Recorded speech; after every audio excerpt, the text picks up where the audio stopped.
Hey friends, I'm going to be hosting The Daily Show again this week, October 7th, 8th, and 9th, Tuesday through Thursday. And I want to take a quick second to say thank you, because the last time I hosted, my very first time, so many of you tuned in, you told people, TiVoed if that's still a thing. So many people watched that we actually set a ratings record. And that was really, really special because I love Daily Show. I love all of you, and to be able to bring those two things together, to be able to set records your very first time doing something is special, but to do it with you was incredible. I look forward to bringing these Daily Show shows to you this week and the video, because you're already watching. You might as well keep watching. Just let it play. I'll see you. Give it up for Josh Johnson!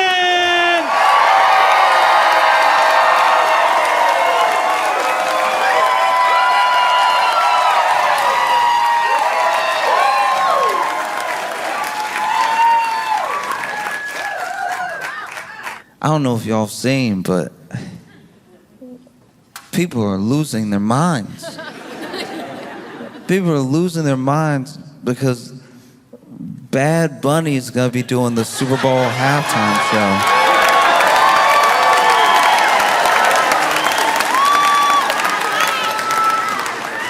show. This is incredible. The level of upset.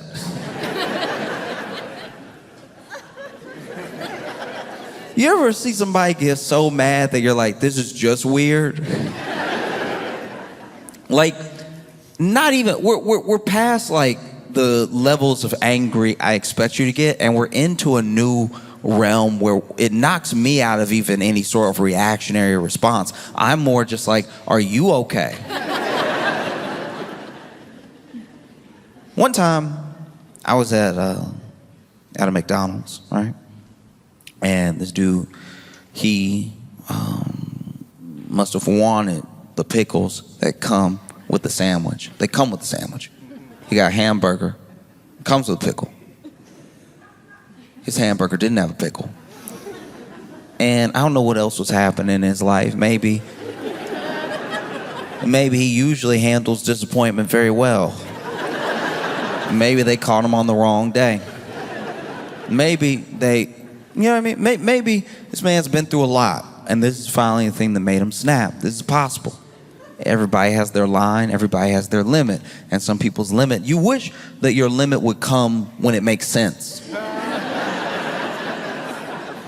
you know what I mean? You want your limit to come when something actually happens, you know? Like, you want your limit to come when it's like, maybe you've lost your job, you don't know what you're gonna do next, rent is due, and your dad is passed, and it's just all happening at one time, and then you lose it. That's when everybody would understand you losing it. But instead of losing it when you're supposed to lose it, some people stay strong. They don't let on that they're about to lose it. And so then they go to McDonald's.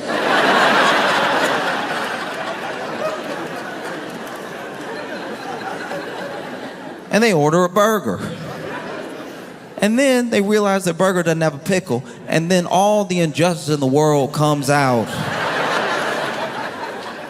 All at once in this McDonald's. And so now you're screaming in front of a bunch of strangers because you don't have a pickle. And we all know that you don't have the pickle, not because you opened the sandwich to check, just in case you were like, hey, is the world fair today where there'll be a pickle on my sandwich? No, you know there's not a pickle because you ate half the sandwich and you haven't hit pickle yet. And so you finally open the sandwich, just give it a look. Be like, maybe this is a slippery one. Maybe this pickle's sneaky. You know, they supposed to put it on top of the cheese before the bun, maybe under the condiments, but maybe this one, oof. Maybe this one's sneaking in there between the meat and the cheese. Who knows, right? And then you open the sandwich, you realize you've had no pickle. You realize you've been looking forward to pickle this entire hamburger, and it was never gonna come. It was never gonna come. It was never gonna come, just like your job isn't coming back, just like... No, it's all coming back in real time. It's like the pickle is almost this unintentional metaphor, like the pickle is missing the way your father is missing in your life because he's gone now.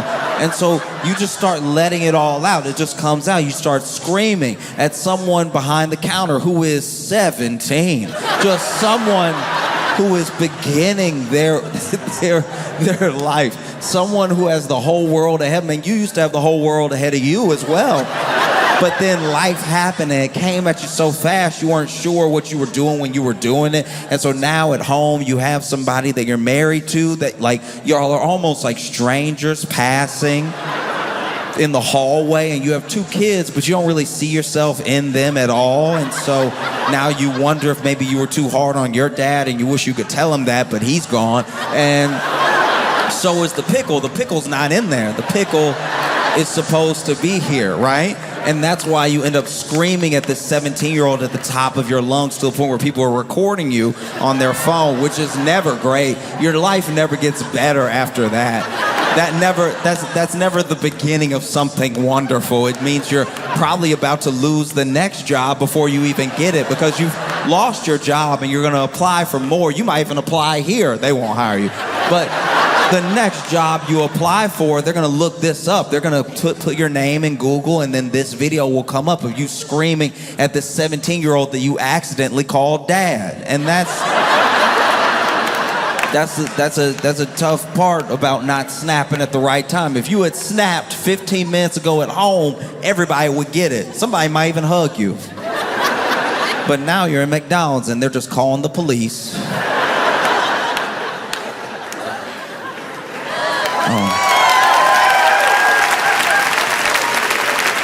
No, it's tough. It's tough. What I'm trying to say is people have snapped over Bad Bunny doing the Super Bowl halftime show, a no pickles in my hamburger at McDonald's amount. And it's stressful to watch. I understand why the NFL's doing. The NFL is trying to expand its reach and everything. What better way than with Bad Bunny? But Bad Bunny is over here, like he's defiant in a way that I think is very special. Because Bad Bunny is doing this like record-breaking tour right now. And he's not doing it in the US, you know? And I think a lot of people can't handle that. A lot of people are like they're like, why won't he come? Why won't he do MSG? Why won't he? And it's like, and you know, he's been asked about it in interviews, and he said a couple things that also are gonna irk exactly who he's trying to irk. Because they asked him, like, why aren't you touring? We looked at the dates. Where's Chicago? Where's LA? Where's New York? You know? And why aren't you touring in the US? And then he said, because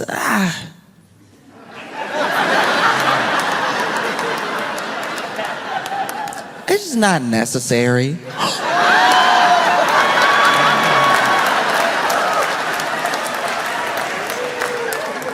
Not necessary to tour in the center of the universe, according to us.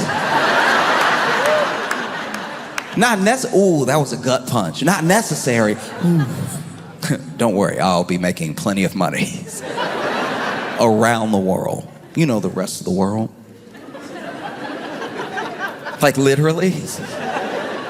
And other people ask him, and he was like, hey, look, I don't do shows here right now because I don't need ICE hanging outside of my shows trying to do some sort of sting or something like that. I want my people to be safe and everything. In fact, if you want to see me bad enough, I'll be doing a bunch of shows in Puerto Rico. You can come to Puerto Rico. And plenty of people were like, Puerto Rico? Where's that? Because it's actually terrifying. It is like bone-chilling scary how many people who live in the U.S., like U.S. citizens, that don't know what land the U.S. has.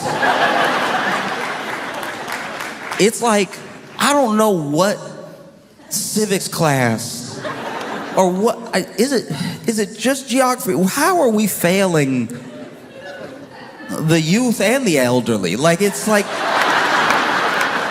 because it's not like you can just blame it on the kids. Grown people also don't know. Dude, it's crazy. All right, look, just bring you up to speed, okay? Real quick. And I'm not judging anybody, because I might even have the dates wrong, okay? But in 1898, at the end of the Spanish-American War, America got Puerto Rico. So already, territory, Puerto Rico, right? 1917, Puerto Ricans gained U.S. citizenship. 1952, Puerto Rico became like a sort of commonwealth, which I guess a lot of people miss because, like, we don't have a king, or we didn't have a king, or like whatever. But like,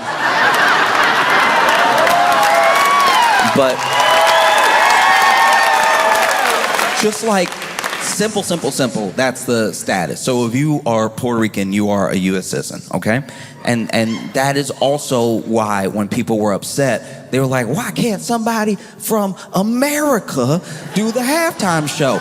And look.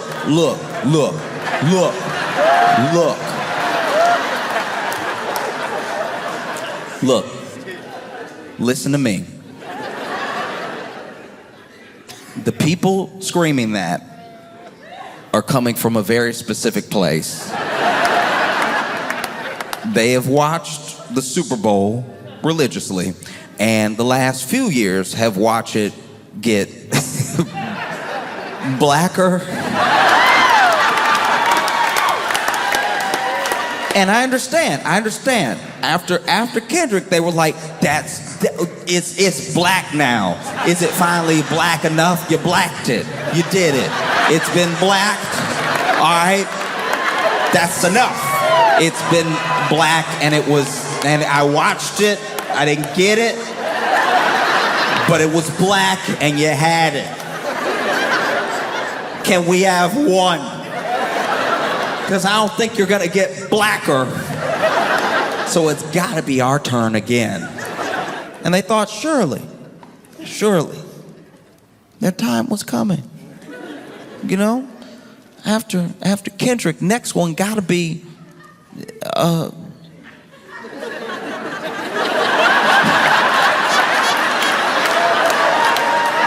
know what I mean? Yeah. Next one gotta be the one that does that song with the twang to it that you really like. Gotta be. Come on, we even, look, you did it. So I did all that rapping. I let rapping in my house just because it was a Super Bowl halftime show. That's as black as it's gonna get. I refuse to let it get any blacker, all right? These people were like, it can't possibly get blacker. And then they were like, all right, I'll raise you no English.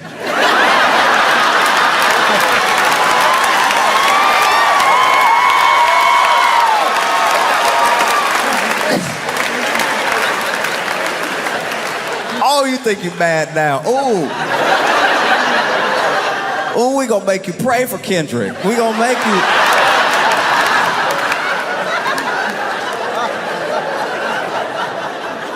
Ooh, Kendrick, please hit us with some symbolism. I don't even understand what's going on now.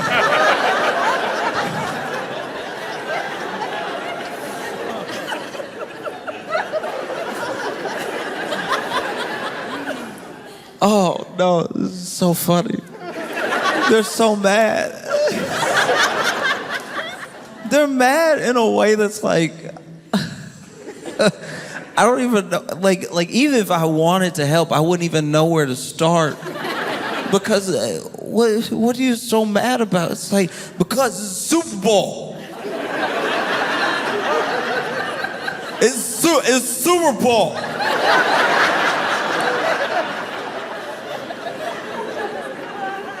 It's Super Bowl. It's not Spanish Bowl. It's Super Bowl.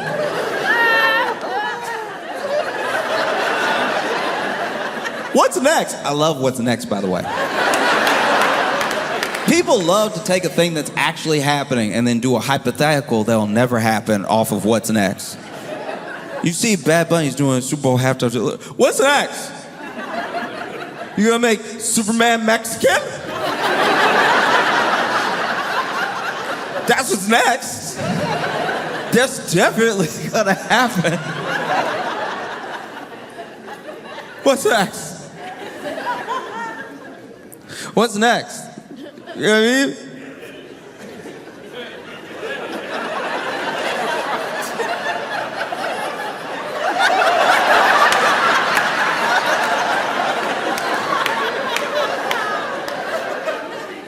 What's that?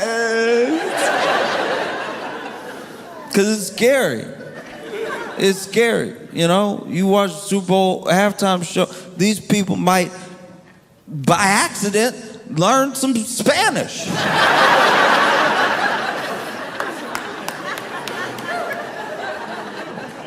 Then what's next? If I learn the Spanish, what's next?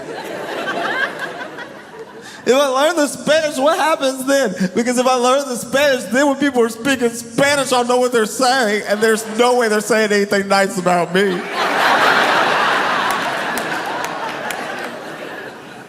But no, people losing their minds. I can't believe it. Spanish?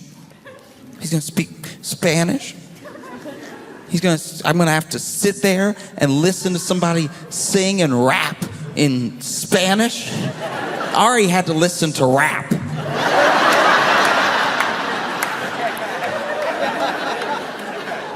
You know what that was like for me?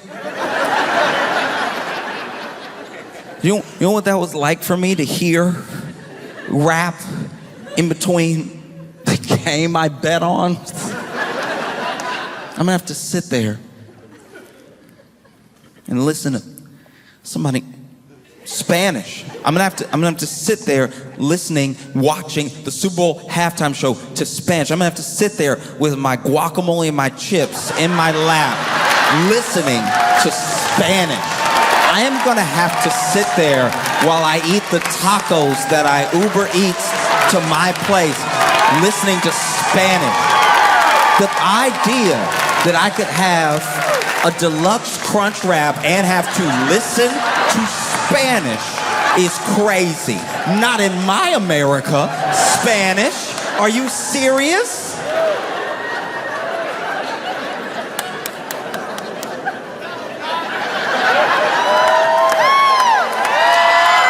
I can't believe I'm gonna have to listen. I want all the Spanish in my mouth. I don't want it in my ears. Which has like pretty much been the approach of a large portion of the U.S. for a long time. So much of the culture, so much of what people like about a culture that they're willing to take in, they try to do as best as possible to the exclusion of the people that the culture's actually from, right? So you'll see how people of Latin descent have been treated in this country the entire time while we fall in love with more and more and more and more of their stuff. You know what I mean? And it's something that obviously happens to black people. It's something that's happened to Asian Americans and everything, but it's something that doesn't always get addressed is that if you loved what we make, then just love us. We made it. You know what I mean? Like, it's a crazy thing. It's a crazy thing to love almost every aspect of a culture and then meet the person who created that culture and be like, I don't know if I trust you though. I just kind of want all your stuff at my house. It's like, oh, I love that thing that you do. I'd probably just take it. What if I took it and then pretend it was mine? Wouldn't that be dope? What if I take it so hard that one day I tell you about it? No, I tell you about it and then I tell you you're doing it wrong because it's actually...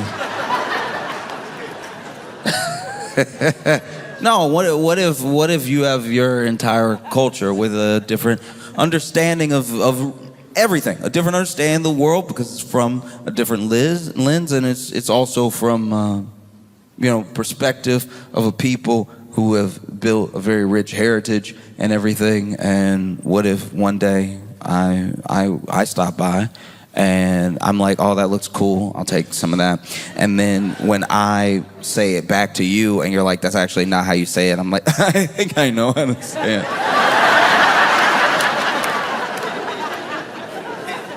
All right, I'm very familiar with the Latin X culture, all right? Huh. Please, that's sweet of you to try to help me, but I'm well-versed. Oh.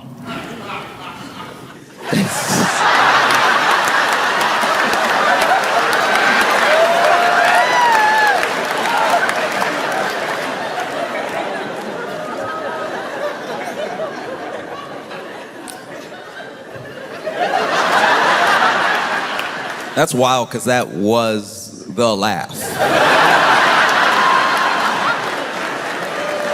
All right. No, because you see, Bad Bunny moves in a way that's very intentional, and he has the loyalty of his fans and his people because of how he moves. Because there are plenty of people that truly, and I'm not saying this from a place of judgment, I'm saying it just from noticing. There are people who truly forget where they come from as soon as they get success. It is a very, sadly, once again, it's a very American mindset to have that as long as you get taken care of, as long as you're okay, you can leave whatever behind, And you're out now. And you're out, you made it out. And then you start to rationalize in your head, well, if I made it out, then people just have to do what I did to make it out. I'm not special. And they'll be able to take care of themselves. And then all of a sudden you're gone. And there's not a real building of community. There's no upward mobility for the people around you. You just up and win, right? And look, it's also a very hard thing to do to try to bring everybody with you. Plenty of people have gone bankrupt trying to do so. You see us like, and I've done it from time to time. I'm not innocent of this thing. So once again, I'm not judging. But you see us with entertainers and athletes, we'll judge them for like going broke quickly, and we always make the assumption it was because they made stupid decisions. Maybe they bought one chain, and then we're like, well, they were out here buying chains, and so now they're broke, and so. But more often than not, what happens, and what a lot of people don't talk about, what a lot of people don't give them credit for, is one of the reasons that they went broke is that this new money, it's a lot of money, but this new money tried to bring everyone with them at the same time. We're not able to set up systems for everybody to succeed. And so then everybody was broke in like 5 years' time. It's because of their heart that they were broke. It's because of their intention to try to bring everybody with them that they aren't in some mansion somewhere, Essentially, you had something like that happen to MC Hammer. There were a lot of people that hear how much money MC Hammer made and then how much he lost, and they thought to themselves, oh, he must have been balling out or something. He probably deserved to lose all that money. Then you hear interviews with MC Hammer. He talks about his business and everything. He talks about the people that he hired. This man hired family. He hired friends from the hood. Just try to give them jobs, either to keep them out of trouble or just get them some money because he knew that they would do the right things with their money. But he's one man. He's one man, and eventually you can't have all these people on the payroll. You can't have all this money going out when not enough is coming in, when not enough is coming back, and so eventually you do lose everything. So it's an admirable thing, and it's a smart thing to say, hey, if you want to see me, come spend your money here.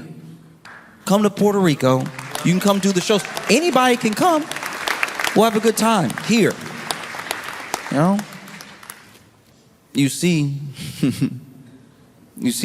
Bad Bunny thinking ahead. I'm not going to do shows in a place that has these like ICE raids and everything. Because also in Chicago, there was an ICE raid of this apartment complex.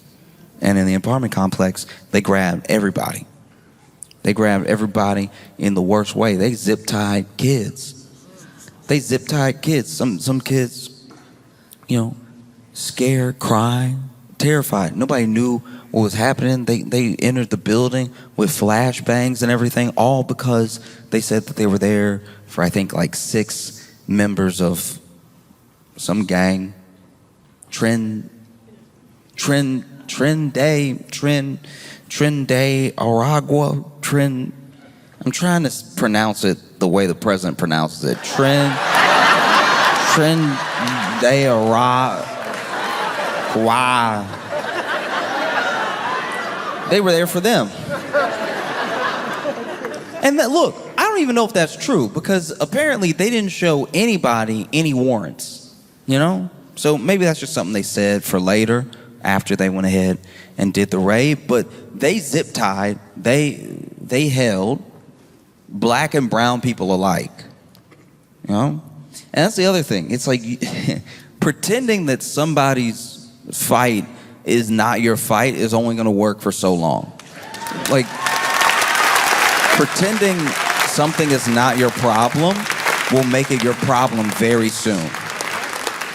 Because already Supreme Court has pretty much ruled that ICE can profile so they can grab who they need to grab, right? And it's like, okay, well, what does an American look like to the people who are grabbing people? You know what I mean? Because, I don't know, I feel like I have some pretty good diction.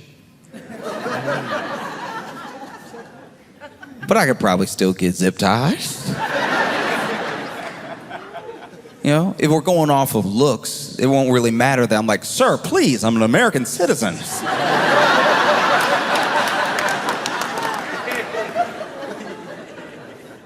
Because you see what's happening. You see what's happening now with ICE in Chicago. You see what's happening even with the announcement that Bad Bunny is going to be doing the Super Bowl.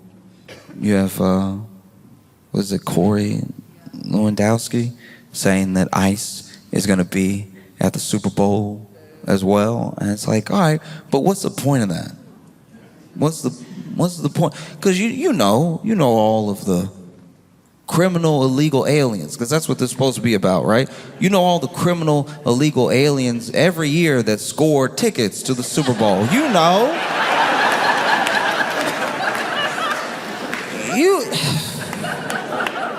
You can't swing a stick without running into a criminal illegal alien with Super Bowl tickets. You know criminal illegal aliens love the Super Bowl. They love rolling up to the Super Bowl. Got my tickets right here. And no other form of identification. You know criminal illegal aliens. They can't stop going to the Super Bowl.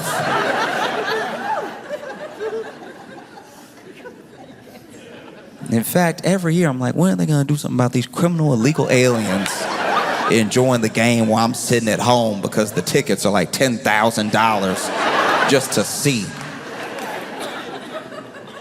Can't stand criminal illegal aliens having all the money and using it on the Super Bowl. That's an irresponsible purchase. You're not even supposed to be here, Mr. Criminal Illegal Alien, and you going to the Super Bowl instead of hard-working Americans that can't afford to go to the Super Bowl. And we should know that, like, no one is coming to save us in that way. This is everybody's problem, and there's not enough of a travesty. There won't be enough rights that are violated. There won't be enough unconstitutional things happening that's just gonna make the people doing it go, whoops. That's not gonna happen. They're not just gonna stop. You know, they zip-tied kids. Kids who were born here. Because this was never about what they said it was about, you know? I look at ICE the way I look at, like, season 6 of Ghost Hunters.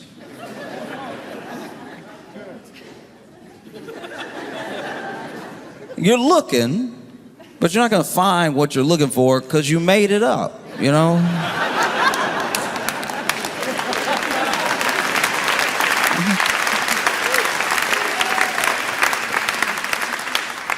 It's a very scary thing. Because don't get me wrong, look, plenty of ICE agents are over here masked up, top to bottom, can't identify who they are. It's not like they're wearing a badge. It's not like they have their name, you know, all over them or just on the front or anything like that. And some of them clearly built like stormtroopers. And then some are built like mall cops. Like there's a couple. I don't know if you saw that video of that young man that was running from ICE and hopped on his bike and rode away, but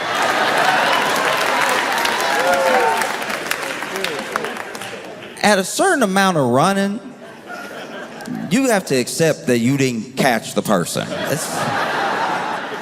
And as someone who had friends that got into trouble, I've watched my fair share of mall cop chases. And these mall cop chases, you know, I don't have them on my phone. They're from memory. They're up here. But they usually start a similar way. They usually start with, huh? What's that? What'd you say to me? And then, just far enough away, they say it again. And so then, mall cop leans forward, and then whether you're on your skateboard or you're on foot, you start making some moves. And as you run, they run. And when they run, they realize they shouldn't run.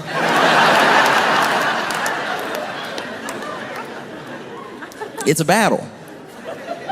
It's a battle for them to run. And you can tell because the kick, okay, I'm not a runner.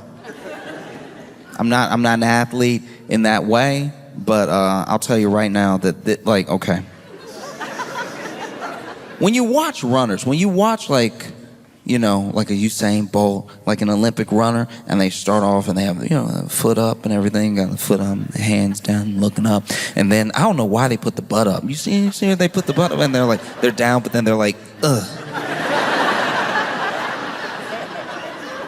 I know this isn't true. I knew this isn't true, but when I was little, a friend told me that they do that so that they can fart before they run. It's clearly not real. But he's like, no, you don't want that air getting out and it knocking you off course. It didn't sound true when I was 7, but I did believe it for like 2 years. Because I was like, they do it every time. I don't know. But, you know, get down, they get up, they do that thing. I'm not doing it right. They do that thing. And then they fire off the gun, and then they're like sliding at first, and then they just shoot off. They're running so fast, right? And when a mall cop starts to run, it's similar but different. Because he will do this, but that's because he almost fell.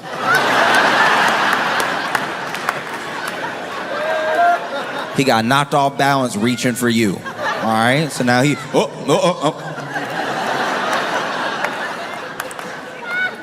and then he does like kick up a little bit.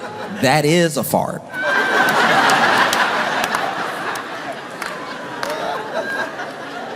And then he starts to take off and chase you. The problem is, I don't know what happens. I don't know what happens when you take up the badge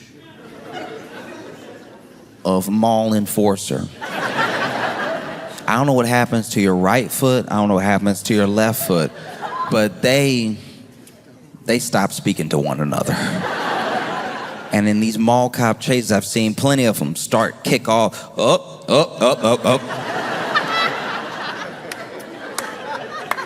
into a food court table. And that's what it looked like, because my man kicked off on the bike and started, he wasn't even pedaling fast at first. Still seemed like he was talking. Do you know how embarrassing that is to run after somebody who isn't even breaking enough of a sweat to stop talking to you? And then they also ran after this man for too long. At a certain amount of somebody getting away, you gotta just let them get away. the clip became more embarrassing because they kept running. I'm like, now he on the bike. Now he pedaling. You didn't catch him when he was pushing a bike. You're not going to catch him when he's on a bike. There's a huge difference between those two things.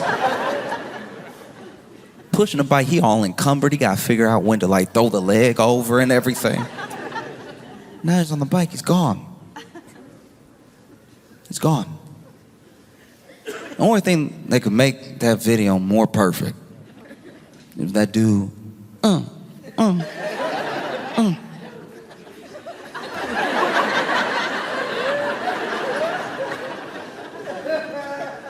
he pedaled all the way to the Super Bowl halftime show.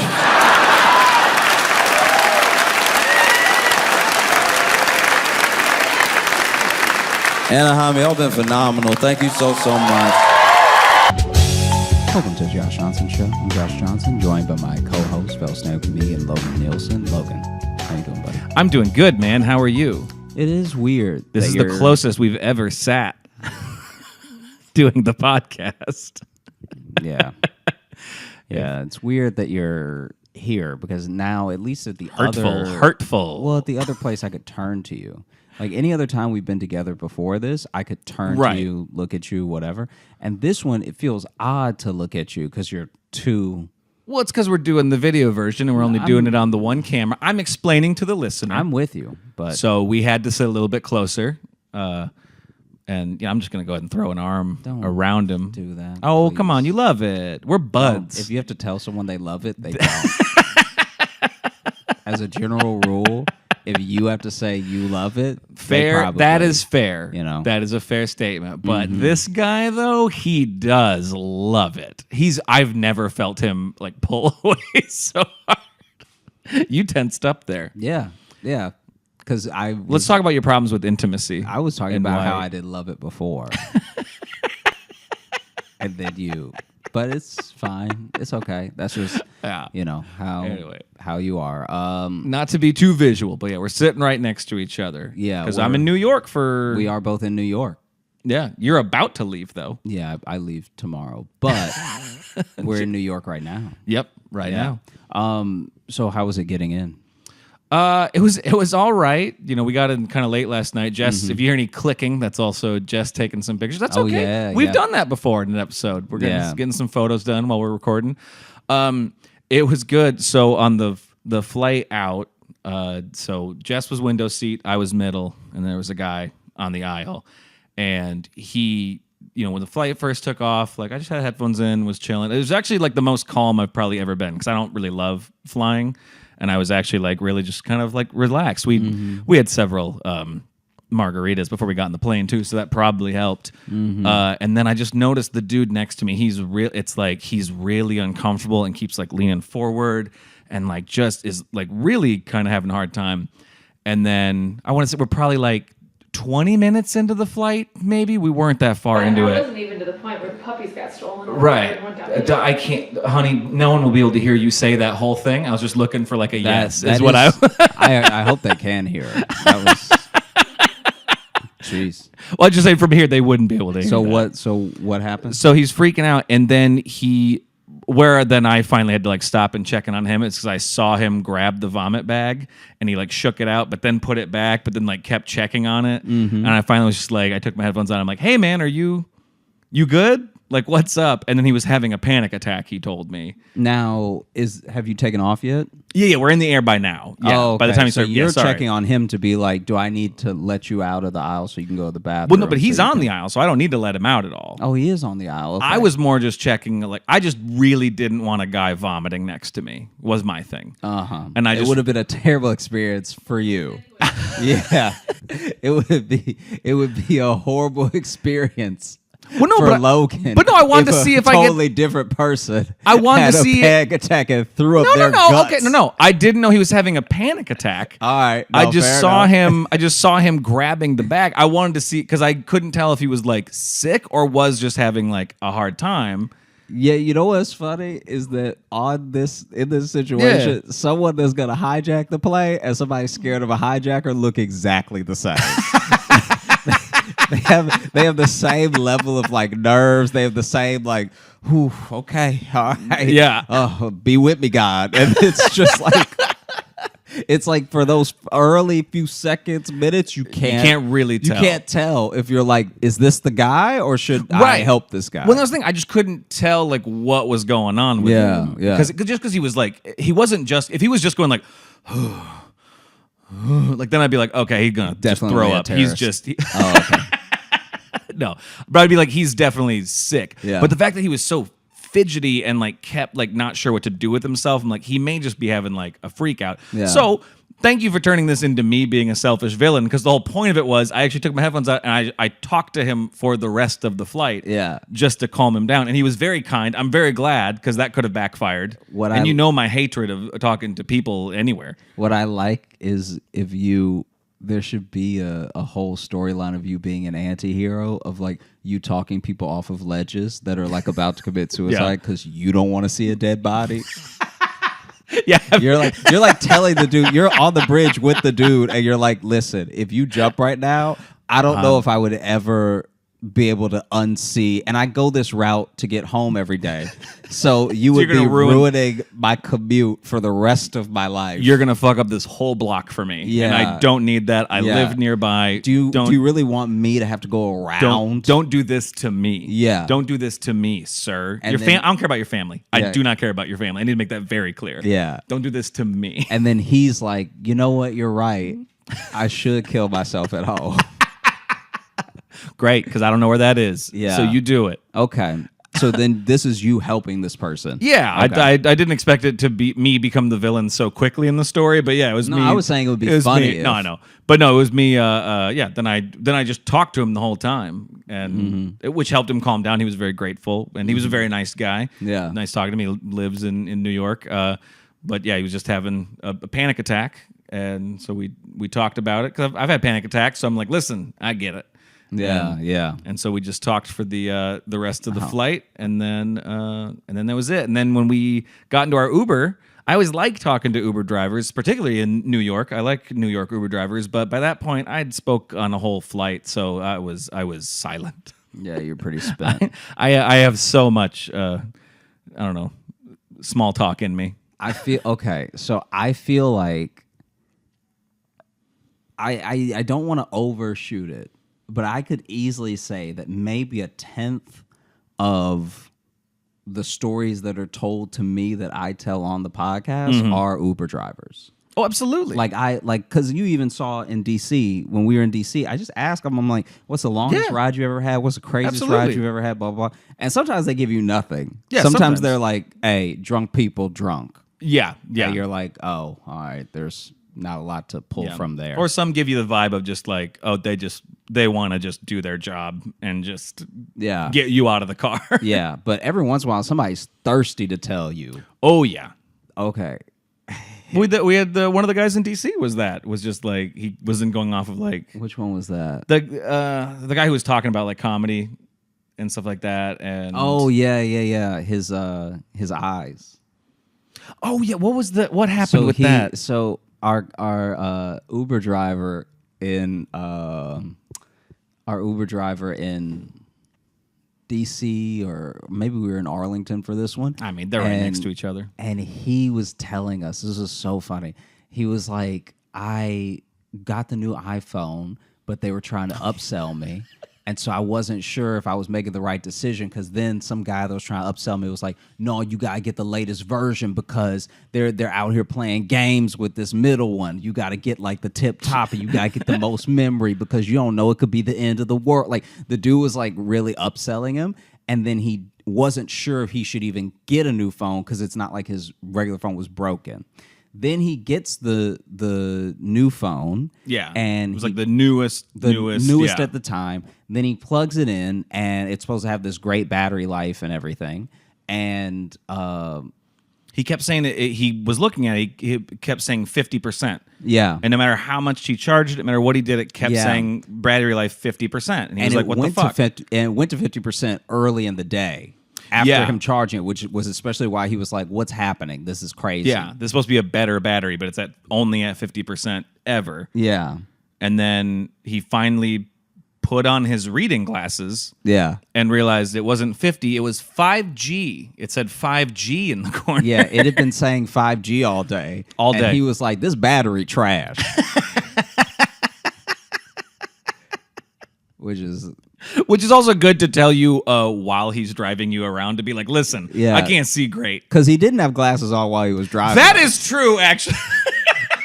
Now that you say that, he was not wearing glasses. Because he told us at the end of the trip, he told us all this. So at the very end of the trip, he's telling us this story. So outside of that, we're just chatting about comedy, stuff like that. This is the last story he tells us before we get out. And as I'm getting out of the car, I look at his face, and I'm like, this man doesn't have glasses on. I didn't think of that until this second, till you just said that. I couldn't stop thinking about that. I thought about that. I thought that's also... I don't know. I thought that was also on your mind. I was like, this man's been driving us around blind. No, I didn't think about that at all. Because he drove us from Nando's to the venue. So it's not like, because here's the thing. When you're doing that, so when we were at Arlington Draft House, the hotel is very close to the club. Super so then close. It's like you could walk, but it's a 20-minute walk, or it's like a 5-minute, cab. It's very Uber, hot, whatever. too. You know what I mean? Yeah. So we kept taking the Uber because we were like, it's nothing, It's like $6 and it's a quick conversation, whatever. But this time we were at a restaurant and then getting the Uber from the restaurant to the venue. And so that was like and he had to get on the highway at one point and then get off of it. The idea that he just did all that and he maybe couldn't see. With no sight. Yeah. I didn't think of that till just now. That's amazing. Yeah, in that area, you have to just constantly get on the highway, too. It seemed like if we wanted to go anywhere, they had to do that little circle. Yeah, you have to do a circle and then take like the second exit and you're across town. No matter where you want to go. No, okay. Wow. I did not think of that because now it's like this is a week later, my life is flashing before my eyes. A week later. Yeah, dude, when he told us that, I was getting out of the Uber and I was like, what? I didn't even connect. That's why I didn't laugh that much. Because this dude's like and you're laughing. You're like ha ha ha ha.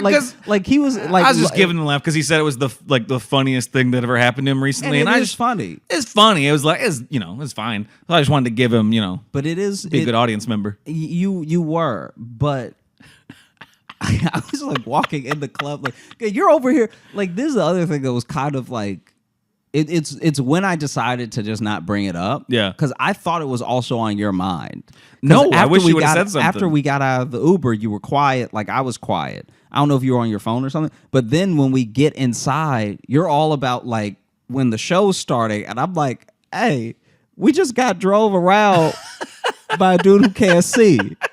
No, and so you're over here asking like, so you think we'll start like maybe in 10 or like he's going up to the manager being like, hey, do you know when I was being professional. You can just say the one word. I was being professional. You'd be a very, very on point, very professional, but in a way as if you didn't just escape death.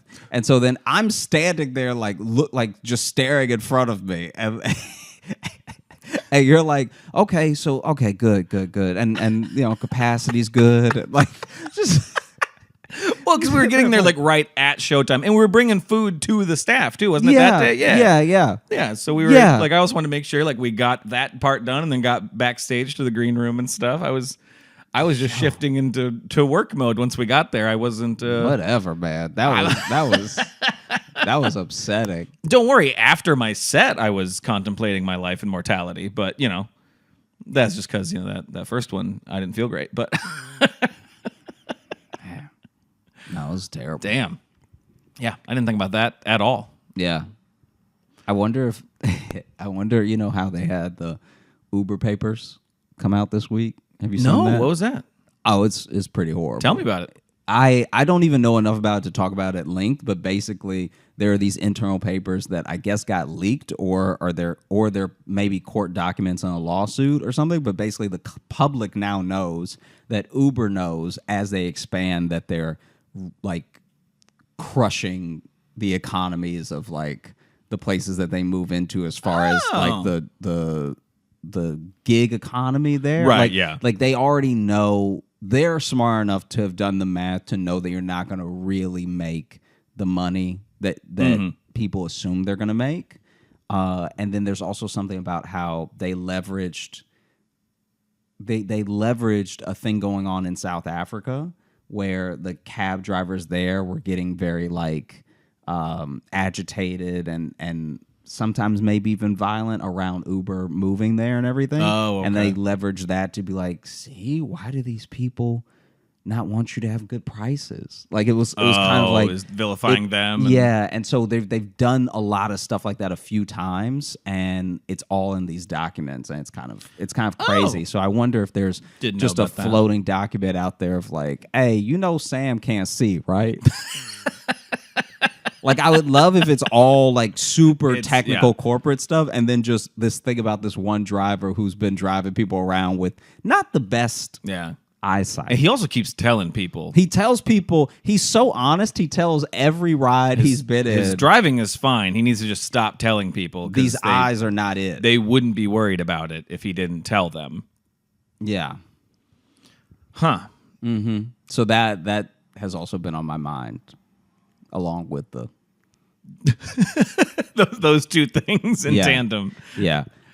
Yeah. So you took the Uber, you were quiet in the Uber. Correct. What was the experience like from then to now? So you took the Uber late to get to your Airbnb. Right, yeah, because we didn't get into town till like a quarter to midnight or something. So, so then we just got to the Airbnb and we just, I don't know, went to bed, and then we had a pretty lazy day today because we were here all week. Well, I'm here for 3 weeks, but Jess is here for the whole week too. And then, today we didn't really do much that's worthy of a story. I don't know. No, it doesn't. Had a good sandwich. Yeah, it doesn't have to be worthy of a story. Yeah, that's about it. You're gonna probably have plenty by the time you. Oh, by the time I leave here, I'm gonna be a changed man. Yeah, I feel like it is getting a bit more intense in the time since you were last here. Oh, good. Jesse, you hear that? There's It's more intense now. Does that excite you?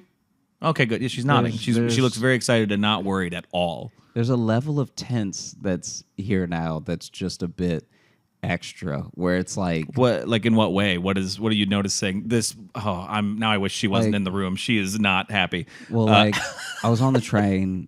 I mean, I think all three of these are going to be on the train.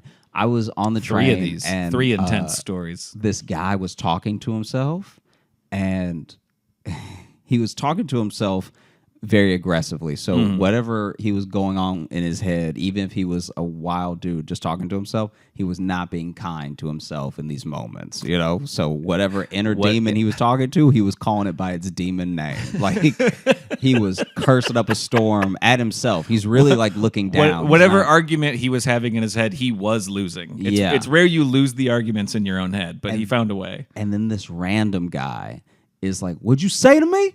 What'd you say to me?" And then he looked up and he was like, "Not talking to you, dog. Talking to me." And the other guy was like, "Oh, okay then."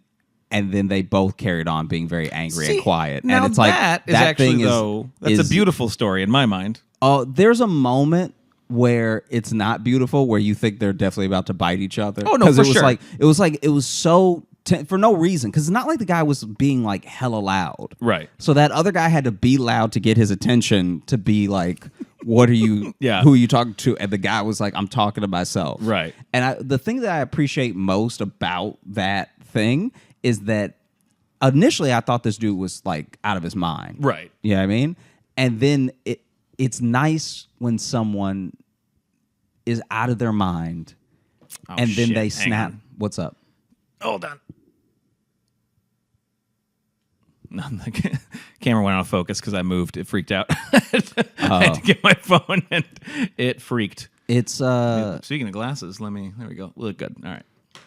It's nice when someone is like out of their mind and they actually snap into it for a second. Yeah, especially there, he snapped into it to alleviate a potential conflict. That's rare. Yeah. That's super rare. I feel like before, he would have just talked to himself and no one would have said anything. I feel like that other guy clearly wanted a fight. So the other guy is the new tension. That's what I'm saying. Yeah. Just not letting him be and do his thing. Yeah. Yeah. And then also, this is maybe when I came back from Arlington, there was a guy who had a bag of sodas, right? But not like a bag full of cans of soda. I'm talking about he had a genuine bag full of liquid. Full of loose soda. Full of loose soda. So he had a bag of soda that was like clearly a bunch of sodas. Right. Because it wasn't dark brown enough to be just Coke, but it was light brown.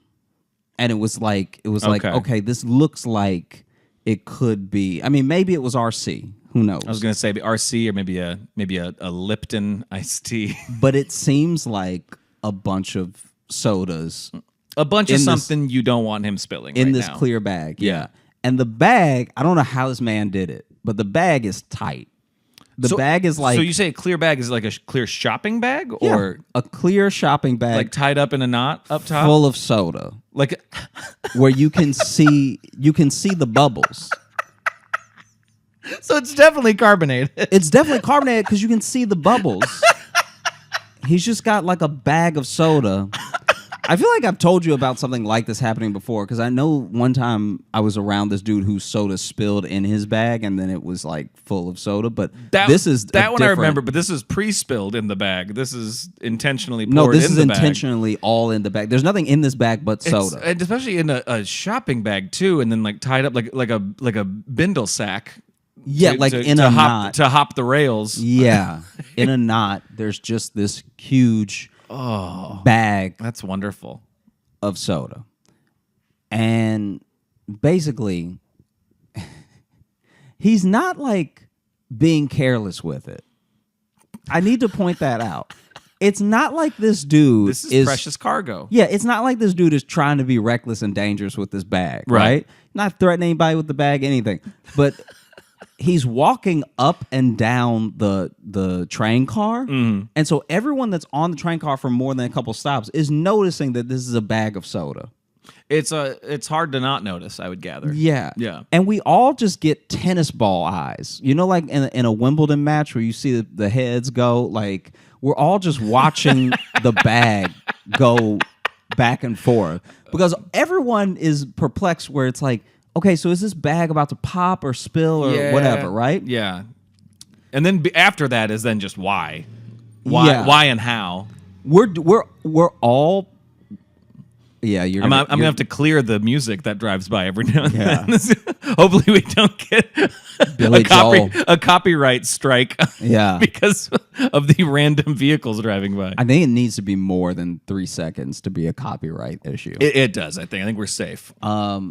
Unless somebody just parks, decides to yell up, and you hear nothing but the new Pusha T album. And then I just we'll yell out then and be like, "Can you guys put on something royalty free, please? Thank you. Just some jazz, please. Some jazz, some itsy bitsy spider, some." That's not gonna help us. Happy birthday over and over again. Maybe that only became public domain a few years ago. So there's this bag. Sure. And in the bag is like swashing. So it's not like it's tight to the point where there's no movement of the liquid. That would be very impressive. It would be. If it was airtight in a bag like that. If it was just a bubble with handles, that'd be fire. That'd be amazing. Yeah. It's almost that, but there's just enough room for a little bit of swashing. He has not perfected it yet. And so he's going back and forth, back and forth, back and forth, and we're just wondering whose day is going to be ruined because when this bag goes, it's gonna take a couple people with it. This is an unfortunate game show. It's getting to the point where as he's pacing back and forth, and it looked like, I don't know if this is going to make sense, but he looks like someone who would have a bag of soda. Like I don't know how better to describe it, except he looks like a person who would have a bag of liquid that is tied up, and he's gonna open it and I guess pour it on his head later, or just stab it with a straw and go to town. Boy, that would be the best if he if he just pulled out and then drank the whole bag. Yeah, would be amazing. But no, people do that with they don't stab it, but sometimes you can catch somebody with like a box wine, which is basically just a bag of wine. Just those little ones. Yeah, just Oh, for sure. You know. Yeah, no, that makes sense. It's meant for that. You can do that, but not your homemade soda Capri Sun that you've made. But he's like, I'm trying to imagine what he looks like, and I have an idea, but I have a feeling if I saw him, I'd be like, okay.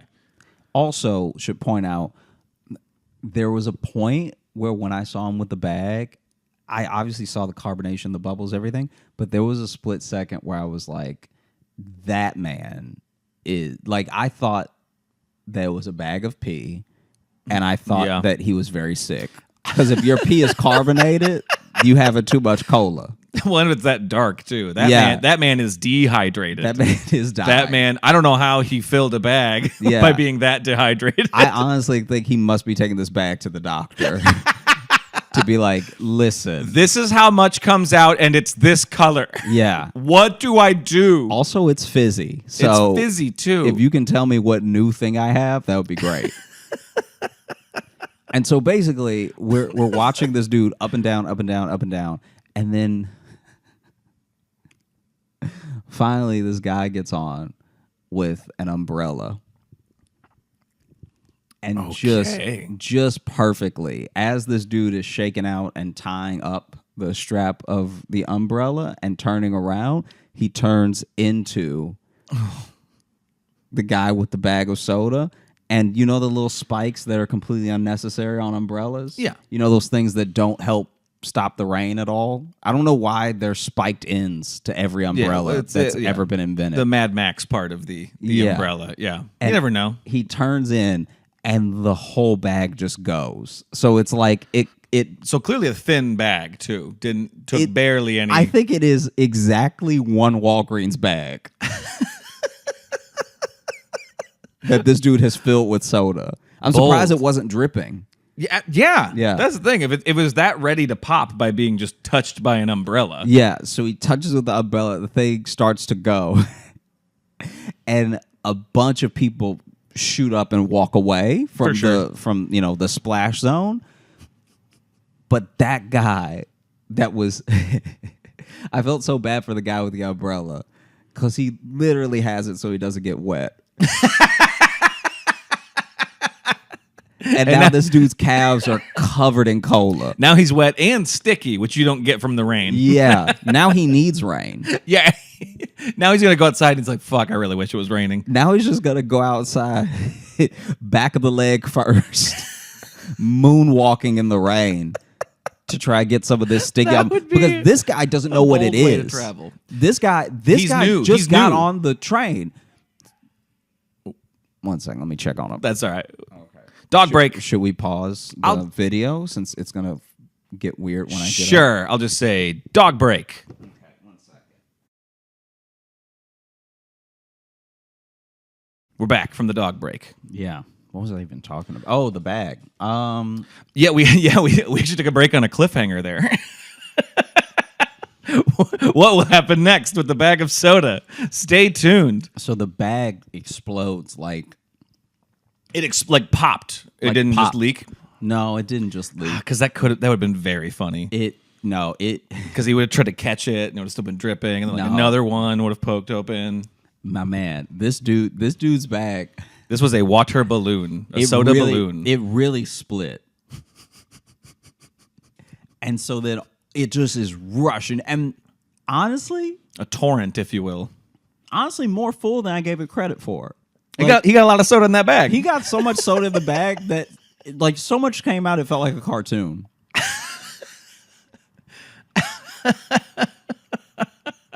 So much came out that I was like, how is it still? And then the guy feeling it is terrified. Yeah. This is a true nightmare to just have something wet on the subway. And sticky. Warm. Yeah. Was this heated up? I mean, I don't think soda. it was heated up, but if you're walking around with a bag of soda, I can't summer all imagine day. you're keeping it cold. Yeah, that's fair. So he filled this a while ago, and then which would be impressive if he had it all day, and this is the first trouble he's run into. Yeah. Or maybe the initial trouble was why it ended up in the bag. He was carrying a 12-pack, and then they all burst somehow. I don't know who I feel worse for. Because if you're carrying a bag of soda, that means it's your only option. You don't have another container, you'd use it. And it also means that soda is important to you. Mm-hmm. This soda means a lot. I'd like to think he made it himself. That's a whole other upsetting scenario. That this is his homemade soda. He finally had the meeting with the big soda company for them to sample his flavor. And he didn't realize, like, I just ran out of my last bottle. I just ran out of what my do last I have? bottle. Maybe they like plastic flavor. I need to get down there so they can sample it and it can be in stores. Oh, no! And so then, basically, that guy freaks out. A bunch of people jump away. It reminded me of, remember when we saw that lady throw up?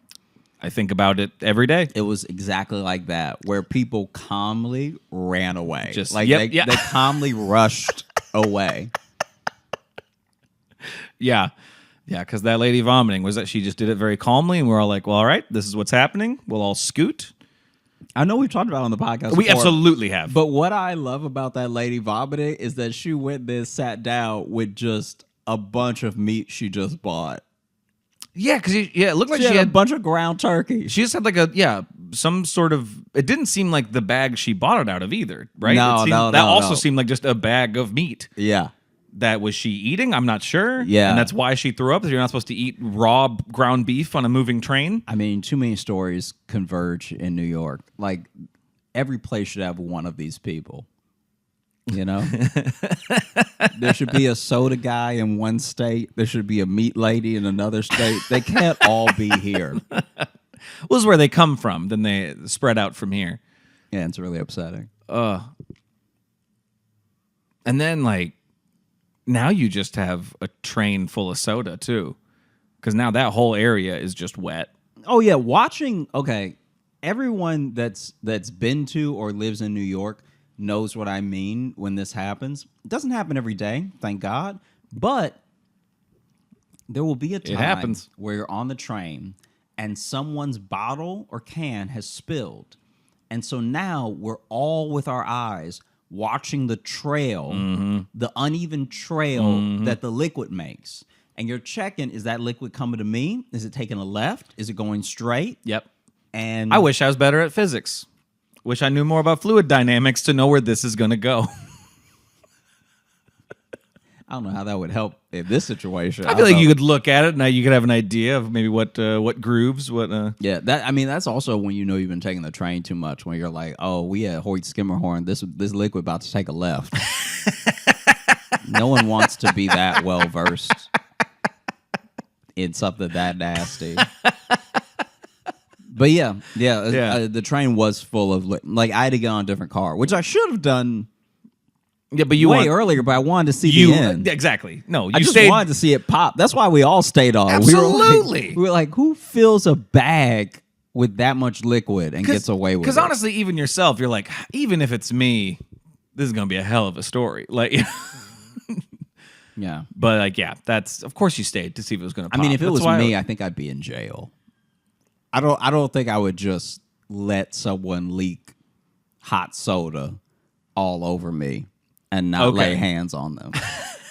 So you would have beaten the man with your umbrella. I think I would have tried to choke him.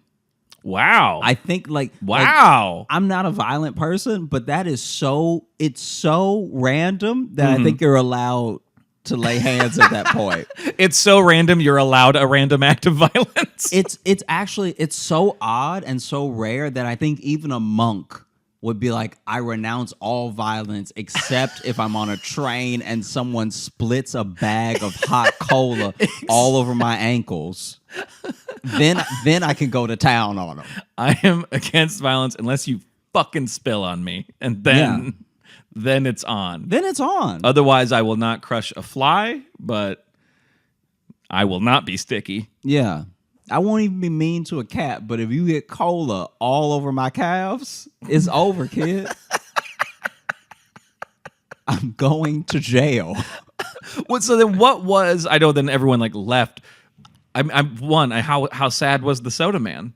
No, he was disappointed. I was absolutely. Did he just sit there with his torn bag, just looking at No. and just that sad Charlie Brown music comes in. That dude screamed no way too loud, and then that was sort of it. Was it a short no, or was it like a no? It was pretty long. Oh, good. It was a good being, dramatic no. It stopped being no, and then just started being screaming. Oh, that's a good no. No. Yeah. It was wild. I was not a fan at all. Because now it's wet, sticky, and loud in here. I was so upset. By the way, I'm filming a new special. It's gonna be called "Wet, Sticky, and Loud." That's gonna be the title. Sounds great. How did Umbrella Man react? I mean, obviously he was disappointed. Did he shout or did he? He was also screaming. He was also screaming. Yeah. For him, you have to keep in mind that for him, he's just got on the train and he's closed his umbrella. Yeah. And then he feels however that soda felt. I just made it hot in my head. Maybe it wasn't hot. Either way, if you step onto a train and the first thing that happens is your legs get wet, you just have to assume someone is pissing on you. And so you've walked into a current of piss. Because he looked dry, you could see his brain break for a second. Oh, absolutely. Where he's like, no, I'm inside. How am I getting this wet inside? I didn't see a bunch of water flow out, so I surely didn't step into. There's no way this should be happening. Yeah. And then he turned around, he saw the bag, and he just started screaming. But he was screaming more like, what the hell, what the hell, what the hell? Absolutely. Well, I'm sure that he wants to say, what is that? Yeah. What did you just get on me? Yeah. But his brain probably can't even put that together. Because, I mean, it's in his shoes. Like, I honestly. It's legit everywhere. Josh, I didn't even think about it being in his shoes. I was literally only thinking of it on the legs. And now his shoes are filled with soda. Yeah. And he just has to just walk his way. Yeah. Yeah. To, I think, a fire to throw his clothes and shoes into. Just do a duck for walk safety. home. I hope he was going home. That'd be terrible if he was he's on the way to his work. Way to dinner. Oh no, I've got a Hinge date. Yeah. And I have to explain why from the knee down I'm wet and making squelching sounds. Yeah. Yeah. And then the third thing. Yeah. The third thing was I feel bad because I laughed at this really hard and I shouldn't have. Because everybody's different. Right. So I shouldn't have laughed, but it was my first reaction. Basically, I was on the train platform now, and this person was using the elevator that's on the train. Now, not every station is wheelchair accessible, but a lot of them are, so you can use the elevator. Some parents use the elevator for their stroller. Yeah. So, this woman... For the ones who don't want the kids to have a really fun ride. Yeah. Yeah. Yeah. For people who want unshaken baby. Wee. So, this woman walks out of the elevator, which is already... I'm always surprised when the elevator opens because I'm surprised that anyone would take it. Like, I actually think it would be cleaner to just crawl up the steps than to be in that elevator. Right. Because that elevator is now a closed space of nastiness. Yeah. And a tight closed space. And they don't move quick either. You get in and they sit there for a second. If you smell something, you're going to be smelling it for a while. That is your smell now. And so this lady gets off the elevator and she's pushing the stroller along. I don't know what bump she hit. I don't know. I did not see what caused this, but her stroller starts to tip to the side. And as it's tipping, she doesn't seem to be paying attention to the tip. So as it's tipping, she's still just pushing, But there's definitely been a bounce on the left side to where it's like, it looks like it's about to go.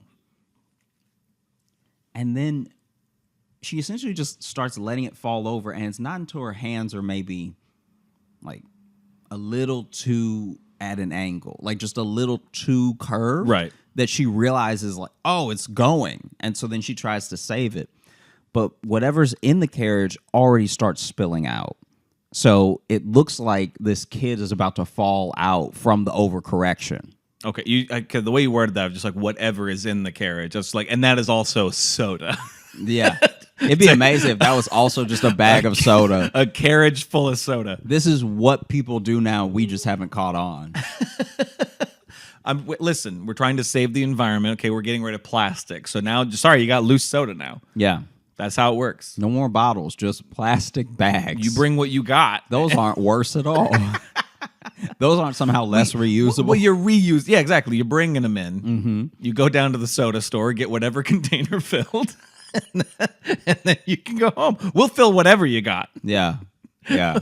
We charge by weight here at this store. So then overcorrects. It looks like the baby is gonna tip out anyway. Mm-hmm. A different lady who sees the whole thing happen screams because now the baby's about to like hit the platform. Jeez. And once a baby hits the platform, you're done with that baby. Jesus, Josh. No, but I'm saying that's an unusable baby now.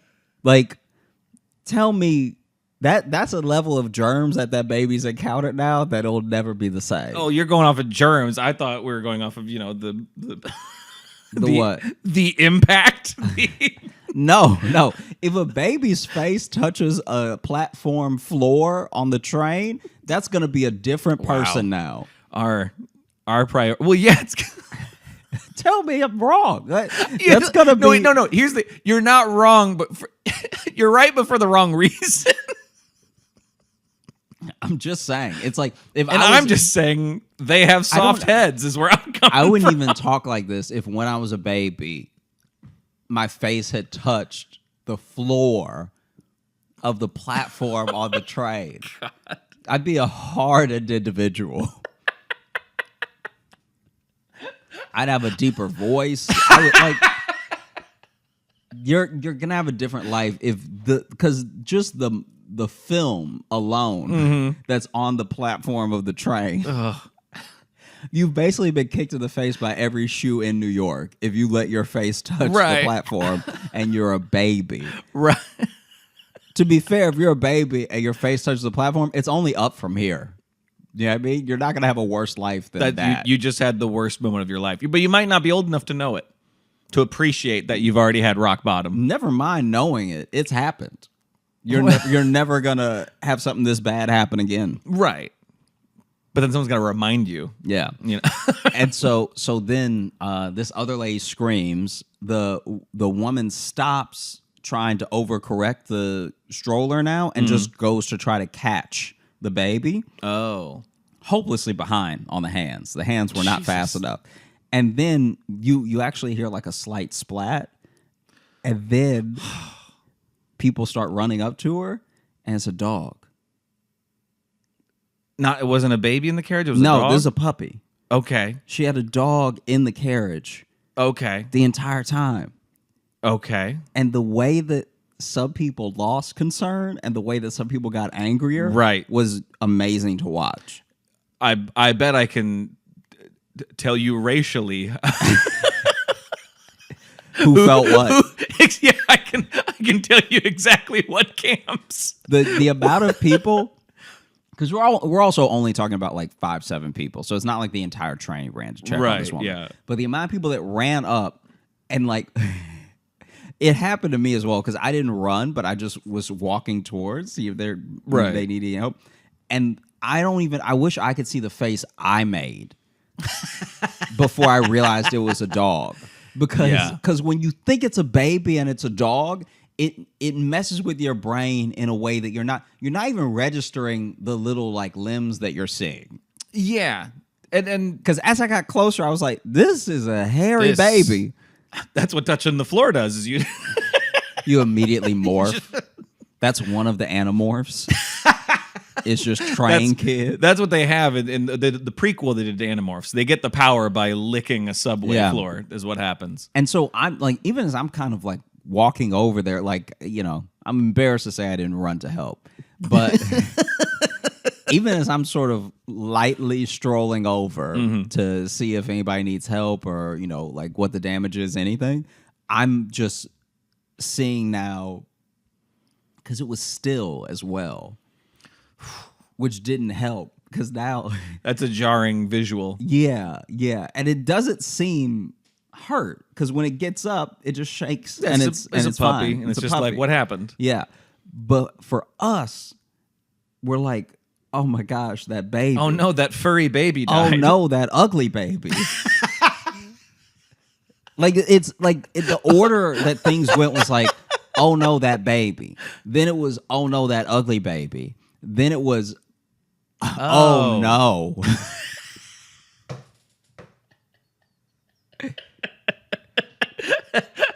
And then it was, oh. And then for some people it was, and then if you're white, it was, oh. Mm-hmm. Like, one guy got particularly mad at her.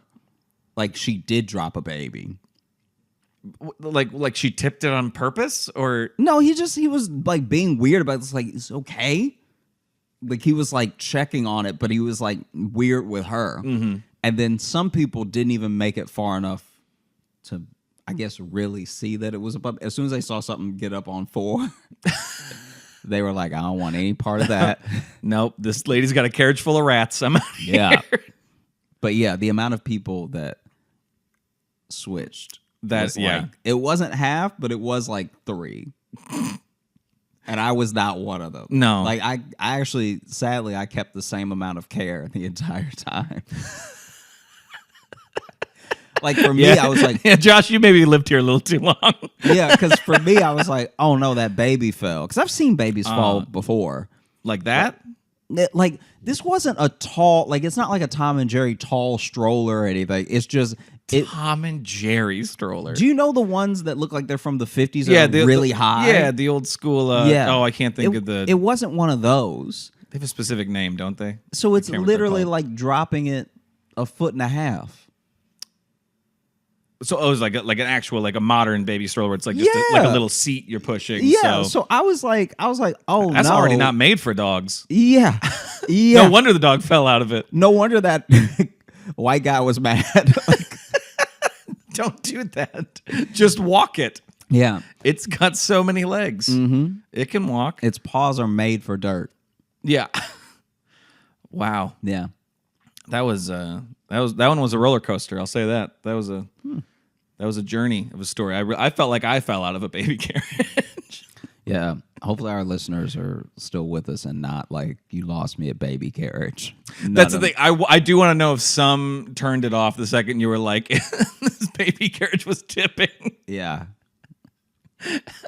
Probably when you said, then you can't use that baby anymore. So maybe they're like, okay, this is a story. This is a story about a baby getting injured. No, I'm just saying, it's like, that's a different kid. It's a hardened child now. Yeah, sorry. That kid's the parent now. Sorry, you answer to it. Should we open up the mailbag, my dude? Yeah, let's do it. Let's do that. I do want to go to. We got some Instagram questions that were sent to me. Hi, Logan. This is probably a really weird thing to do because I don't know you or Josh personally, but I find myself in need of advice. We don't really get asked like straight up advice a lot. Yeah. So I thought this would be interesting to see how we fuck this up. You and Josh talk about relationships a lot on the podcast. I really love the show. I listen to the episodes on repeat because they help make me feel less anxious when my thoughts are swirling. I'm also the one who wrote in with the story about the class hamster that got eaten by the class snake. Oh, killing him. Yeah. Killing him. So, this is a little personal, but I've been with someone. We both really like each other, but we have some love language clashes that keep making things hard. So I guess what I'd like to ask is, how do you know that it's worth the struggle to stay with someone?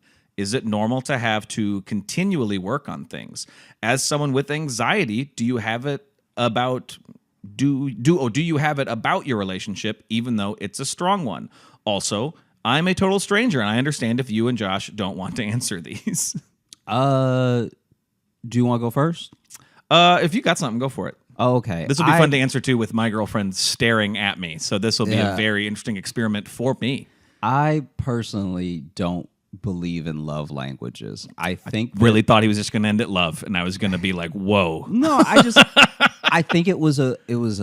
We've talked about that before too, that neither of us are really. Yeah, because my thing is, at the end of the day, no one actually has to be nice to you.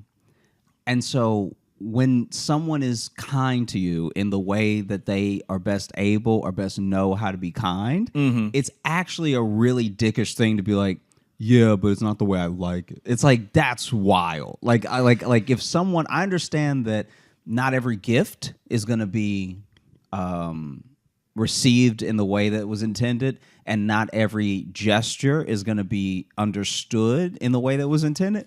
But you can't tell me that it's not actually kind of a pretty bad move to be getting all of something from someone and then be like, yeah, but it's not the one I want, so it doesn't count. That's kind of wild. Like, I'm not saying that that's what this person is doing. Right. I'm just saying that what quickly happened with love languages, it started out as a good way to almost like a fun little personality test and a good way to communicate.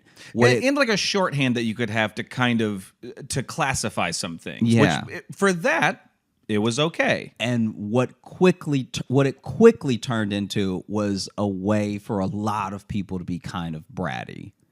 You know what I mean? Like I just and I think that my and I could be wrong about this, but I find that like it is a way to sidestep appreciation and like gratitude for the person, even if that's not what you like. Just like I'm not even talking about your relationship or anything. I'm saying in the world, imagine a world where someone comes home to because we have these like physical touch, acts of service, gift giving, all that stuff like that. Yeah. Imagine a person comes home to a fully cooked meal and their favorite movie on cue to watch, and their reaction is, "It's not a blowjob, though."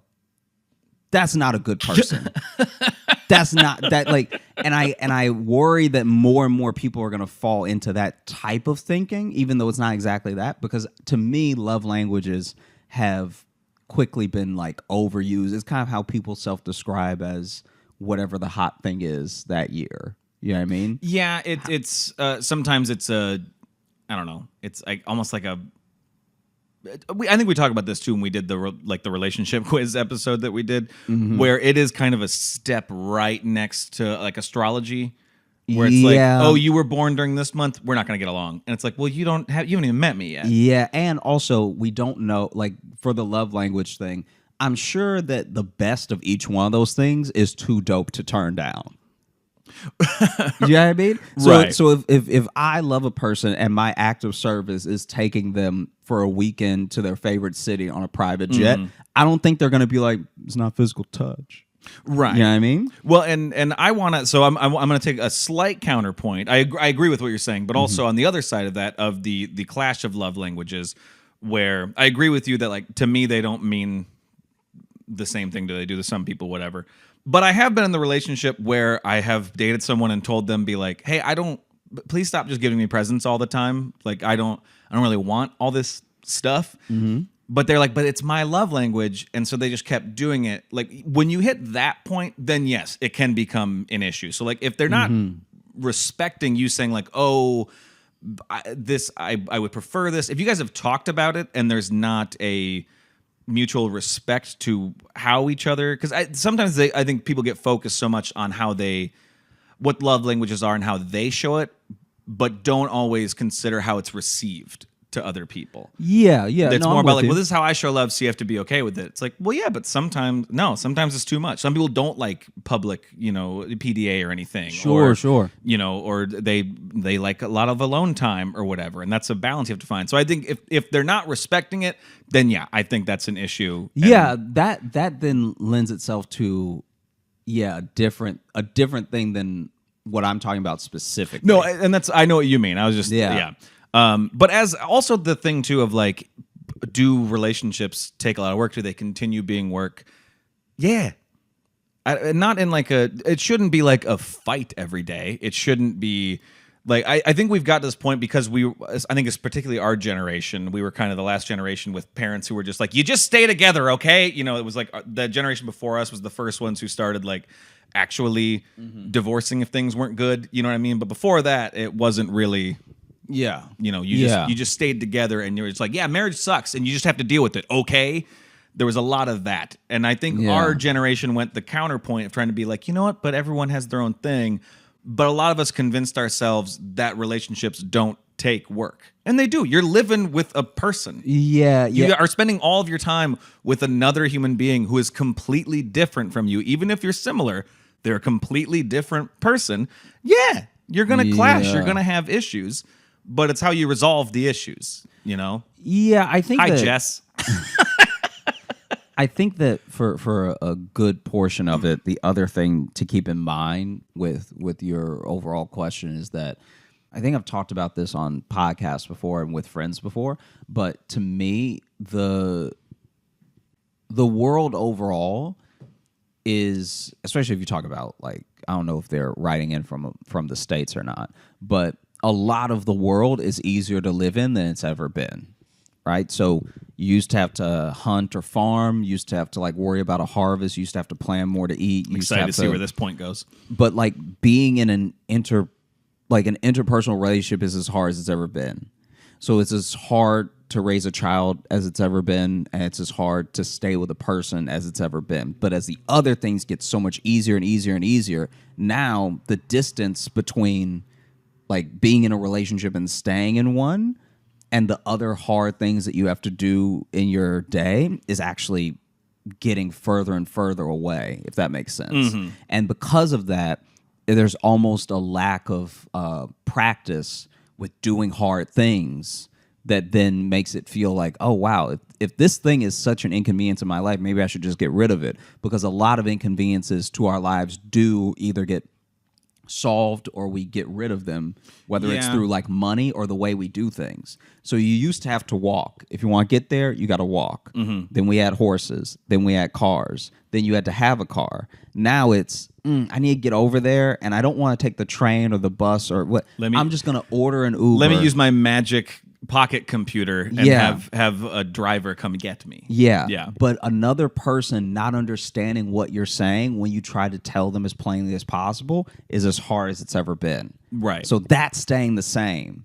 And and I'm not saying people's lives aren't hard or because we have tech, it's not, it's an easy life. I'm just saying that so many problems are getting solved all day, and little problems, things that you might not even consider a real problem. You don't even have to think about. You can now order something. You can get you don't even have to read the manual and put the bookshelf together. You can hire a TaskRabbit and they'll come to your house and put it together for you. I'm saying that the thing of raising a person or being in a relationship, those things are still very difficult. Oh, for sure. And that threshold is getting harder and harder for anything in your life to match with outside of maybe work stuff. Yeah. Well, and I think too, we focus more on, I guess being more mentally healthy in relationships than we ever used to. That used to never be a conversation about how to like maintain your mental health in a relationship. It used to literally just be, do they hit? Yeah. And then that's the it. next question was a lot. Yeah. And then it's like, bro, she's not hitting you. She all right. Yeah. So it was always that. So I think now this is the first time we're in like human history, we're like really taking the time to be like, oh, is my mental health good around this person? People used to never ask themselves that question. It was just like, I'm with this person and that is how it is. Yeah. It's how that used to be. It used to just be, I cry after I cook and that's just life. Yeah, and I guess that's what it is, huh? It's like, oof. Another day. Yeah. But so I think also with that, and that's a good thing. I'm not saying that is a bad thing. That is a good thing that we're doing. I think we don't quite, it's kind of like you said, we just don't know how to balance that yet. And so I think sometimes when we realize like, oh, this relationship's kind of stressful, I should probably just get out of it. And it's like, and sometimes, yes, I'm not going to say like, you should stay in all of them. No, like, get out of it if it's like you feel bad all the time, especially if like you like if the person comes home and that elevates you and makes you feel bad, yeah, that's probably your sign. But if it's like, oh, when we're working on issues, I'm stressed out. Well, yeah, that is going to be stressful. That's going to be a stressful thing. And sometimes, though, that's very much... Sorry, just got something in my eye. Ow. Sometimes that is very much worth the stress. If I can go ahead, since you're here, to use us as an example, like, yeah, we've had some, not like issues of necessarily fighting, but like where we want to end up, where we want to move, career stuff, whatever. Yes, sometimes that leads to a lot of stress.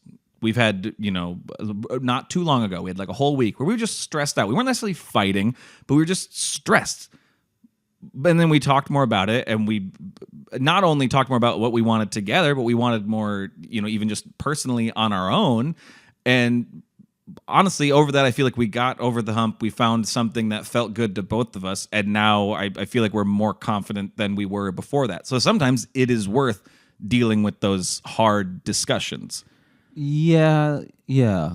I mean, Jess, huh? Thoughts? I agree with that. She agrees with that. Yeah. I feel like sometimes a hard thing is just better to do. That doesn't mean stay with someone if it doesn't feel right. It doesn't mean that you have to put up with anything that's toxic. But the payoff of fixing things, especially when something is good, is like it's hard to compare with. Yeah, it's. You feel it's like a team pride. You're like, we did that. Yeah. Fuck yeah. Go Wolverines. Like, you get really excited. We call ourselves the Wolverines. Oh, okay. Good to know. We don't. But I will say, too, in this message, it sounds like it's something that you guys are talking about. So you're already in a great place. If you weren't talking about any of this at all, then you might have You'd an also issue. be sending a different message. You'd be like, hey, how do I get out? How do I do it in the middle of the night, or when should I leave? Yeah. Do you guys have a couch I can crash on? Yeah. That would be a totally different thing. So we hope that helps. Again, I don't know. Yeah, if anything that I said I got helped. divorced at 25, so maybe don't listen to anything I say, too. Maybe that, too. Let me just put that out there. Yeah, but I also, I feel like if I said anything that helped, like definitely grab some of that. If something I said didn't make sense, guys, I brought up horses at one point. So just like whatever worked, use it, and whatever. We're staying by a horse, I think, is what we're leaning on. You should get a horse. If you buy a horse together, it'll bring you together. Can you imagine a horse in a studio apartment in New York just kicking TVs? It's like the people who try to get a dog, be like, this might, fix things between us. Now make that dog a horse 15 times larger. Yeah. I mean, you definitely won't be focused on your problems. You'll be focused on not getting kicked. Just motion, maybe a mini horse. Yeah, that would be so much better to still have in your apartment. Yeah. Let's do one more. I know we're running a little longer, but since we're crushing it on the advice front, this ties back to an interaction we had at one of our recent live virtual shows. Okay. So this is from sometimes I get confused when the email is one name, but then they use a different name, and it takes me a second to register what I'm doing. But this is from Naya, and the title of this email is Advice. And hi, Josh and Logan. This is Naya, a.k.a. the girl whose grandfather yelled at you all about tattoos. Yeah, we got her grandpa yelled scripture at us about tattoos during the live virtual show. And he went for a bit. He was very adamant that you should not have that on your skin. I jokingly said someone had a tattoo in their mouth, and he went, oh no. just sitting in the background on a couch. So those live shows are very fun. But I never got to ask my actual questions, which wasn't about tattoos. I think they asked about tattoos when the grandpa walked in. And he just heard him and he just went. But so I've been living with my grandparents for almost a year, and I love them. I do, but I can't do it for too much longer without losing my mind. Yeah, that's fair. Yeah, surprising. I have found a job and a place in New Jersey, but I don't know how to tell them. I am supposed to be leaving in the beginning of August. What should I do? Thanks in advance if you can still help a bit, but if you can't, thanks. P.S. Josh, we really need to have a discussion about your first tattoo. I'm thinking Logan's initials, Naya. I could not agree more.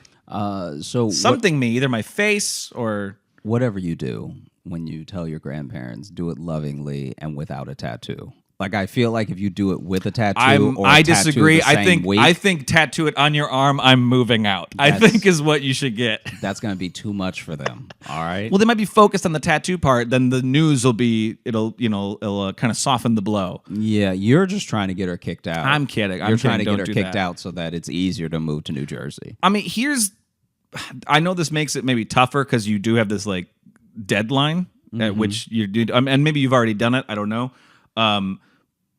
But like, you already have it in motion. You already have the place. You have the job. So even if they're not okay with it, you still get to do it. And I know it doesn't necessarily make it better, but you at least now have that. You get to know that in your head that like, well, no, I'm already doing it. And that's part of when you tell them, you're like, well, I've already made. Not only have I made this decision, I've already put all the gears in motion for this. And so I hope you guys can be okay with it. But this is what I'm doing next. And they may not take it well. They may not. And I think a hard thing, especially with with parents, with grandparents, the hardest thing is like, yeah, they might not take it well, but it's not really up to them. And that sucks. I mean, but they love you, so they'll come back around. Also, who knows? They might be excited, like not in a way that they don't want you around, but just in a way of like, okay, this is nice. It's gonna be different, but it's also nice. It's nice to have your place with your partner, but it's also nice to have family there. But really build up the excitement of the opportunity, maybe. Yeah, and you might be able to hype them up too. Yeah, of being like, this is good for you. You seem really excited. They'll be like, get out now. Yeah, go. Leave. Why wait till August? Go wait in front of the place. Yeah. Go do it. Well, and especially, it also sounds like you haven't lived with them like forever. You said about the last year. Yeah, so they're also used to not living. Yeah, they know a life without you there. Yeah. So it'd be weird if now they're like, nope, you're never leaving now. And then they lock the door. Thanks so much, Naya, for writing in. We appreciate you. And we hope that helped. I'm not sure. That one, I'm not sure if we helped. I'd love to have a talk with your grandfather. He seemed great, actually. Yeah, he seems really fun. He seems like one of those dudes that's exhausted with stuff, and he's done holding his tongue about it. Well, that was the thing, too. As much as he did just start yelling Bible quotes at us, at the end, we started just kind of messing with him, and he was also, like, playful back. Yeah. Because I told him, I said, hey, come to Iowa, and he's like, I'll be there. So it's like, he obviously also has a joy and a sense of humor. So hopefully, if they take it poorly, just tell them you're joking. Yeah, and then just come August, you won't be there. Yeah, and then just move. Well, thanks so much for listening to the Josh Johnson Show. We had a great time recording. I hope you had a great time listening. If you are looking up to catch. If you're looking up to catch. If you are looking to catch up with us on any of the socials, you can find me at Josh Johnson Comedy on Instagram, at Josh Johnson on Twitter, Josh J Comedy on Facebook, and Josh Johnson Comedy on YouTube and TikTok, where we're going to be posting clips of the show. And if you're looking for Logan, you can follow me on Instagram at Logan M. Nielsen. And if you want to get into the mailbag, you can either send me messages there because we read them, or you can email us, joshjohnsonshow@gmail.com. You can also join our Patreon. We have bonus podcasts and videos and live virtual shows. Patreon.com/Josh Johnson Show. We also have this month a live, an in-person one, not on a computer one, a human one in a room. Yeah. Union Hall, that is July, 27th, that Wednesday? Yes, July 27th, 10 p.m. Eastern Time. Tickets are still available. If you are in the area, come out. The one we did last year was incredibly fun. I'm super excited to do this one. And then right after that, we're in Philly. So if you're in that area, catch us. We're doing 3 nights? 3 nights. Yep. The Punchline in Philly. Also, this is just for YouTube, little thing. Click on other videos. They'll be popping up over here, over here. Oh, over are we here, doing that over now? Here, We're doing here, the over here, over here, over here, over here, right and here. Have a great week. We appreciate you. Over here, over here, over here. Let me just put another arm around my buddy. Don't Let me do just that. come on. Don't Let's do go. that. It's a nice picture of the two of us. Come on. Don't do that. Hey. Over here, over here. Over here. Over right here. Right here. Right here. Over here. I love you. we can stop recording. Wow, left me hanging. Say it. I'll never say Say it on the record. He's said it before.